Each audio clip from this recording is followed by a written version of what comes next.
Victor Parsons was sitting at his worn oak desk in the small study of their cozy home in Ashford, a quiet town nestled just outside Cambridge, when his phone shattered the afternoon silence. The clock's red digits glowed 3:47 p.m. Emma should have been back from soccer practice by now. His fingers paused mid-pen as his wife's voice came through, trembling and urgent. "Victor, there's been an accident.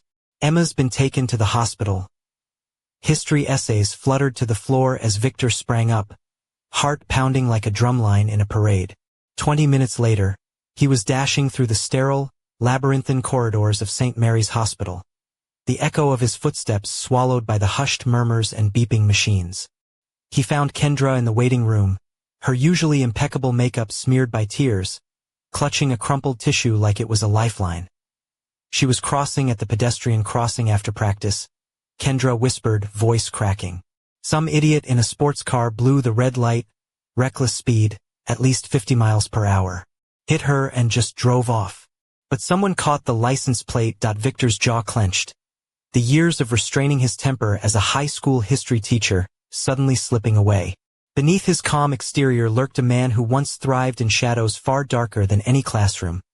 Skills and instincts buried deep, now clawing their way back. A woman in surgical scrubs emerged from the trauma bay, her face flushed with the aftermath of a long battle fought inside an MR.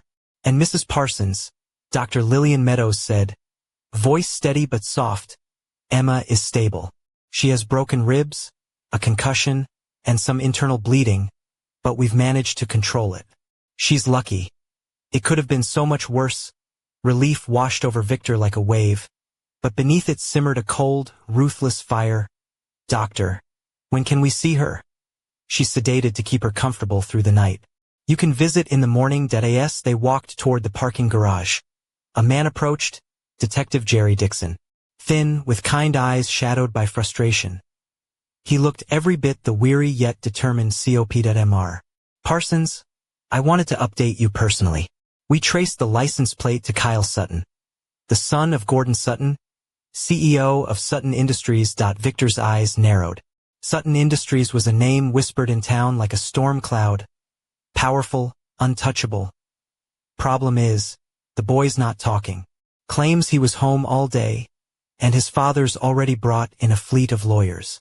Witnesses saw him, though, Kendra said, voice rising. He ran the red light. Detective Dixon sighed. Sutton's lawyers say mistaken identity. They're pushing hard for the case to be dropped. Gordon Sutton owns half the city, including some people who should know better. Victor studied the detective's face. The look of a good cop slammed into a brick wall made of corruption and influence. "What aren't you telling us, detective?" Lowering his voice, Dixon admitted, "Kyle's been in trouble before. DUI last year. Assault charges dropped 6 months ago. His father always makes it disappear." That night, Victor sat by Emma's hospital bed, watching the steady rise and fall of her chest beneath the pale hospital sheets. Tubes and wires tethered her fragile body to machines that hummed a mechanical lullaby. A bruise bloomed over the left side of her face, stark against her pale skin. Kendra had gone home to rest, exhausted and broken. Victor pulled out his phone and dialed a number he hadn't called in 5 years. "Nathaniel Kemp here." "Nate, it's Victor." There was a pause. "Victor Parsons. Well, I'll be damned. Thought you'd gone civilian for good. I did. I am. But I need a favor. Name it." "Gordon Sutton. Sutton Industries. What do you know?" "Enough to know you don't want to mess with him without a very good reason." Victor's voice hardened. "I have one. As he spoke, the silence on the other end grew heavy. "Jesus, Vitor. I'm sorry. How's your girl?" "She'll recover. But Sutton thinks he's untouchable. Politicians, judges, half the police force in his pocket. Ruthless. Built his empire crushing anyone who got in his way. Then he's about to learn what happens when he picks a fight with the wrong family." The morning sunlight filtered softly through the pale curtains of Emma's hospital room, casting a gentle glow over the scene. Emma lay propped against the pillows, her dark hair tousled in a way that somehow made her look even more vulnerable. Despite the bruises that still marked her face and the pale blue hospital gown that clung delicately to her slender frame, There was an undeniable strength in her gaze. She wore her lucky silver bracelet, a slender chain with a tiny soccer ball charm, gleaming faintly on her wrist. It was the same bracelet Victor had given her on her 13th birthday, a talisman against the world's cruelty. "Dad," she whispered, her voice hoarse but steady. "Will they catch the person who hit me?" Victor squeezed her hand gently, careful not to jostle the 4 lines snaking up her arm. "Yes, sweetheart. I promise you, they will." Emma's eyes fluttered closed for a moment, exhaustion overtaking her. But when she opened them, there was a flicker of hope. "I want to go back to soccer, to practice, to the game. I want to feel like myself again." Victor smiled softly, brushing a stray lock of hair from her forehead. "You will, Em. We'll get through this. Together." But the fragile peace shattered less than an hour later when Victor's phone buzzed insistently. It was Detective Dixon. His voice was heavy with disappointment. "Mr. Parsons, I'm sorry to be the bearer of bad news. The district attorney's office has decided not to file charges. They claim there's insufficient evidence." Victor's tone dropped to a cold, precise calm. "Insufficient evidence? The witness testimony isn't strong enough. Without a confession or more physical proof, they can't proceed. I want you to know some of us tried, but the pressure from Sutton's legal team is immense." Victor nodded slowly, the gears turning in his mind. "Thank you, Detective. Keep me informed." After hanging up, Victor drove into the heart of Cambridge, where the glass and marble monolith of Sutton Industries towered over the city like a gleaming fortress. The lobby was pristine, sterile even, with polished floors that reflected the sharp lines of modern art and the brisk footsteps of suited professionals. He took the elevator to the top floor, where Beverly Chambers, Gordon Sutton's executive assistant, awaited behind a desk big enough to hold the secrets of half the city. Dressed in a tailored navy skirt suit that hugged her slender figure, paired with understated pearl earrings and a watch that gleamed like a trophy, Beverly's polished appearance was the perfect mask for the cold professionalism she exuded. "I need to see Mr. Sutton," Victor said, his voice steady but edged with purpose. "Oh, you have an appointment." Victor's eyes locked with hers, unwavering. "Tell him Victor Parsons is here regarding his son Kyle and my daughter Emma." Beverly's practiced smile faltered for just a heartbeat before she picked up the phone, whispering into it. Moments later, she nodded and gestured toward the massive double doors. "Mr. Sutton will see you now." Gordon Sutton's office was an arena of power, a sprawling space with floor-to-ceiling windows that framed the city, a mahogany desk that looked more like a throne, and leather chairs that invited both comfort and intimidation. Gordon himself was a towering figure, broad-shouldered with silver hair slicked back meticulously, and a tailored charcoal suit that whispered wealth. His cold blue eyes gleamed with a mixture of disdain and calculation. He remained seated as Victor entered, not bothering to rise. "Mr. Parsons," he said smoothly, "I understand you're upset about this unfortunate incident involving your daughter." Victor's voice was calm but firm. "Your son nearly killed a 13-year-old girl and fled the scene." Gordon waved a dismissive hand. "Alleged. And even if Kyle was involved, which I'm not saying he was, boys will be boys. Accidents happen." Victor stepped closer, lowering his voice. "This wasn't an accident. It was criminal negligence at best." Gordon rose, his tone sharp and icy. "I've been patient because I understand your emotions, but my son has diplomatic immunity through my business connections overseas. Even if charges were filed, which they won't be, nothing would stick. I own Judge Theodore Cherry, who would hear this case. I suggest you take the insurance settlement my lawyers will offer and move on." Victor's glare was unyielding. "You have no idea who you're talking to." A harsh laugh escaped Gordon. "You're a schoolteacher from the suburbs. I know exactly who I'm talking to. Nobody." Victor checked his watch. "You have 10 minutes to call the police and have your son turn himself in." Gordon's laughter echoed through the room. "Or what? You'll sue me? File a complaint? I've crushed men twice your size for less." Victor turned toward the door. 9 minutes and 40 seconds left. Before leaving, Victor looked back with a warning smile. "You'll be hearing from me soon." As the elevator descended, Victor's mind raced. "First call. Nate. I need everything you have on Gordon Sutton. Financials, contracts, personal, Everything. Nate's voice was cautious. Victor, what exactly are you planning? Justice, Victor replied, the word hanging in the air like a challenge. That evening, Victor settled into the worn leather chair in his study, the soft glow of his laptop screen illuminating the determination etched across his face. Around him, trophies from Emma's soccer games and framed photos of family moments softened the room's serious atmosphere, but Victor's mind was far from those memories. His fingers flew over the keyboard as he began piecing together a digital puzzle that stretched far beyond Ashford. On the surface, Victor Parsons was the beloved history teacher at Ashford High, husband to Kendra, the town's cherished librarian, and father to Emma, a vibrant 13-year-old with a future on the soccer pitch. But beneath that quiet life lay a past shrouded in shadows. For 12 years, Victor had been a covert operator within a classified division of the Defense Intelligence Agency. Fluent in 6 languages, trained in 17 lethal combat techniques, and once responsible for bringing down a corrupt Eastern European general with nothing but patience and cunning, Victor had walked away from that life when Emma was born. He had chosen normalcy over danger, a life filled with bedtime stories and school plays instead of covert extractions and whispered orders. His phone buzzed sharply, breaking his concentration. Nate's voice was grim. I've got the preliminary report on Sutton. Victor listened intently as Nate's words spilled out. Offshore shell companies, shadowy accounts, and government contracts that danced on the edge of legality. Arms dealing to questionable clients, bribery, price-fixing, intimidation. The empire Gordon Sutton had built was a fortress of corruption. What about his personal life? Victor asked quietly. Divorced twice, both wives silenced by hefty settlements and ironclad NDAs. Kyle's a spoiled nightmare. DUI? Assault?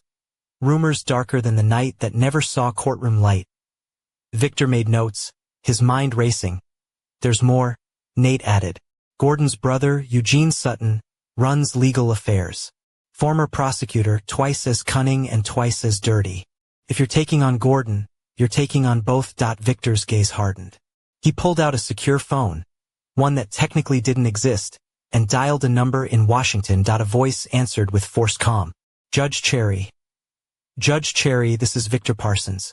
I believe you know why I'm calling. A nervous laugh. I'm sorry, Mr. Parsons, but I don't know what you mean. 48 hours ago, my daughter was nearly killed by Kyle Sutton. Today, Gordon Sutton bragged to me that he owns you. I could report this to the FBI's Public Corruption Unit, but I'll give you a chance to explain.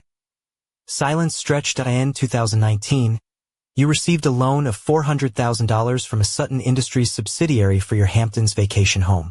The loan was forgiven 8 months later, just before you dismissed charges against Kyle Sutton for his first DUI. Shall I continue? Who are you? The judge demanded. A father seeking justice. Victor's voice was steel. You have 24 hours to recuse yourself from any Sutton-related cases and announce your early retirement due to health reasons. Otherwise, your conversation with Gordon Sutton about dismissing charges will be public by tomorrow. The line went dead. Victor's phone rang. Detective Dixon. Detective, hypothetically, if new evidence emerged in Emma's case, would you pursue it? Absolutely. But without more witnesses or proof, what if Kyle's car has front-end damage matching the accident? Then I need to see it. And what if there's security footage from a private bank's cameras? The one Sutton can't touch? Dixon's voice tightened with excitement. That changes everything. Can you get it? Detective, expect it on your desk tomorrow at 9. Along with photos of the damaged vehicle and a witness willing to testify that Gordon Sutton ordered evidence destroyed. Dixon hesitated. How do you have this? Victor smiled grimly.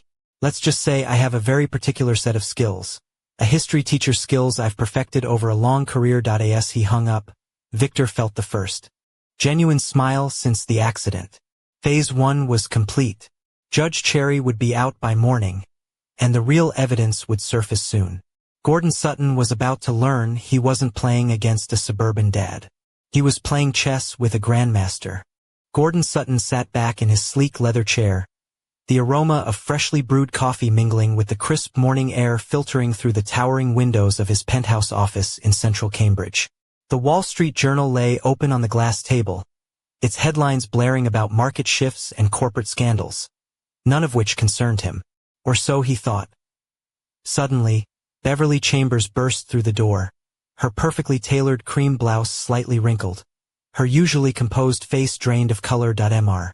Sutton, Judge Cherry has announced his immediate retirement, citing health reasons, she said breathlessly. Also, Detective Dixon just arrived with a warrant to inspect Kyle's car. Gordon's eyes narrowed, the cup of coffee trembling slightly in his grasp. That's impossible. Cherry assured me he was loyal. Beverly glanced down at her tablet. The warrant was signed by Judge Faith Pierce. She's not one of ours. A storm cloud passed over Gordon's sharp features. He snatched his phone and dialed his son's number. No answer. Straight to voicemail. Kyle, call me immediately. Don't talk to anyone until you hear from me. His next call was to Eugene, his younger brother and the legal ace behind Sutton Industries' ironclad defenses. We have a problem. Gordon muttered when Eugene picked up. I'm watching the news, Eugene said, voice grim. They've got security footage, clear as day, showing Kyle running that red light. How is that possible? My people checked every camera within a 6-block radius. Not every camera. The footage came from the First National Bank's private security system. Victor Parsons knew exactly where to look. Gordon's face paled. Run a full background check on Parsons. Every detail. Birth certificate to tax returns. I want to know everything. Already on it, Eugene replied. But, Gordon, Kyle needs to turn himself in. We can negotiate a plea deal. Gordon's voice hardened. Absolutely not. Kyle isn't going to prison. No matter the cost. An hour later, Eugene arrived with a thick file, his expression darker than ever. Victor Parsons isn't just some history teacher, Eugene said grimly. He's former DIA, Defense Intelligence Agency. 12 years in classified operations before he retired. Psychological ops, electronic surveillance, asset extraction. Gordon swallowed hard. Asset extraction.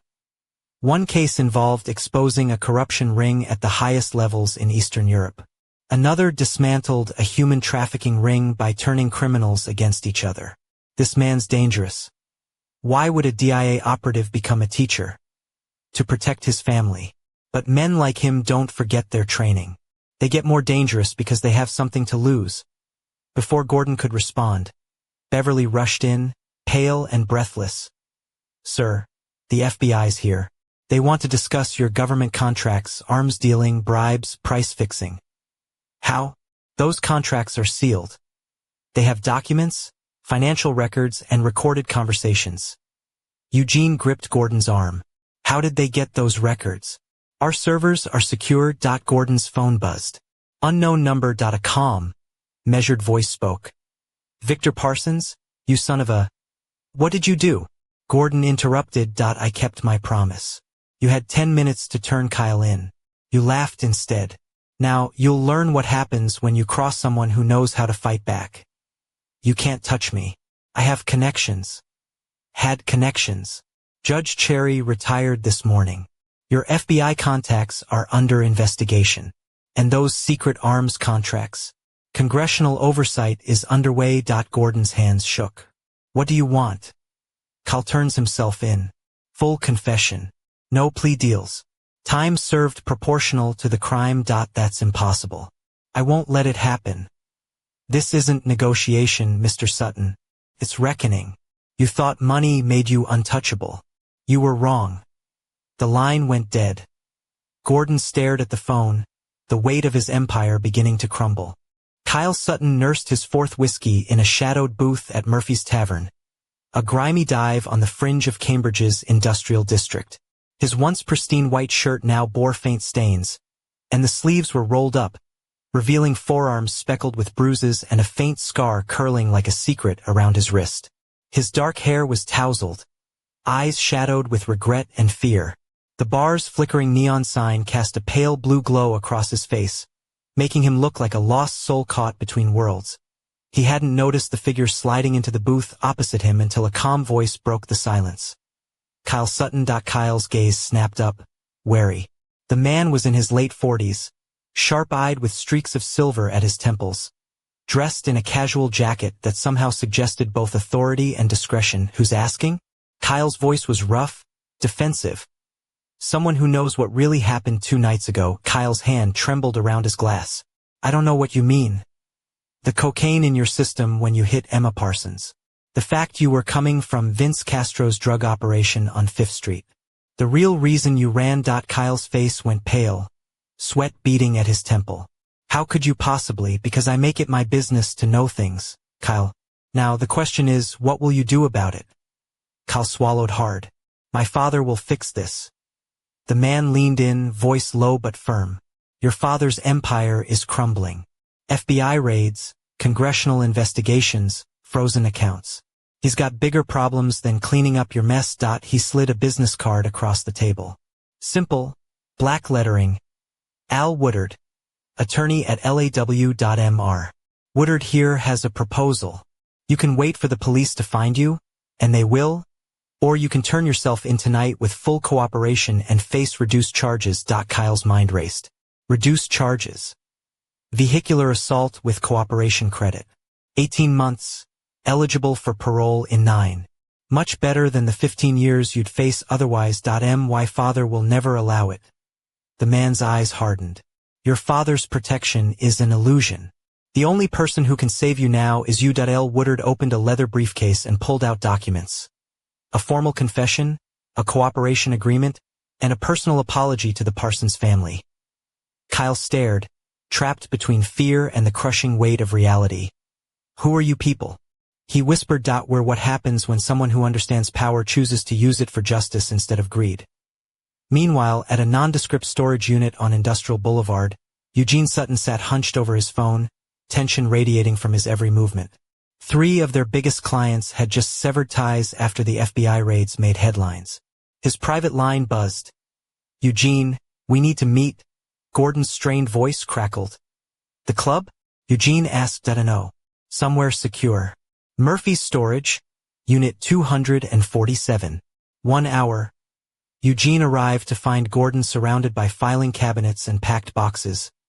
His once impeccable suit rumpled, face etched with exhaustion. They froze my accounts. Personal business offshore. They have information that should have been impossible to obtain. How much? Everything. Bank records, communications, client lists. It's like someone had access to our entire digital infrastructure. Eugene slumped onto a box. This Parsons character isn't working alone.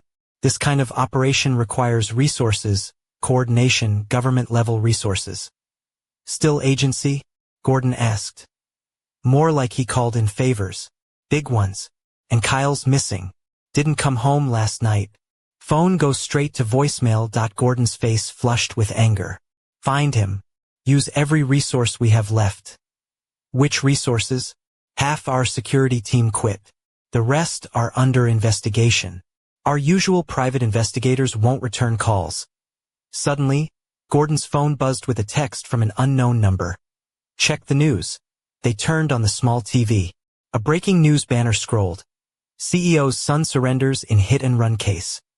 The reporter's voice filled the cramped room. Kyle Sutton, son of businessman Gordon Sutton, surrendered this evening regarding a hit-and-run that left 13-year-old Emma Parsons hospitalized. Sources say he provided a full confession and is cooperating with authorities. Gordon sank into a chair. Disbelief etched across his face. He turned himself in. How? Why? Eugene's phone rang. Caller ID, Kyle Sutton. Kyle, where are you? Uncle Eugene, I'm in jail. They arrested me after I gave my statement. Told them everything. What did you do? Admitted to cocaine use, running the red light, and that dad told me to hide the car.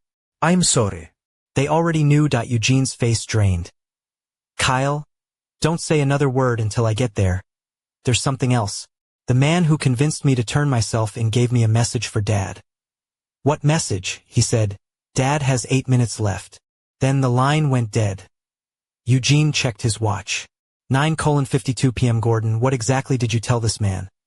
I told him Kyle had immunity, that I own the judge, that he should take a settlement and disappear. And what did he say? Gave me 10 minutes to turn Kyle in, or else. Eugene's mind raced. That was yesterday at about 2 p.m. It's been nearly 32 hours. This whole day. The FBI raids, frozen accounts, Kyle's surrender. It's not reactive. It's planned. Professional. Gordon's phone rang again. Victor Parsons. Time's up, Mr. Sutton.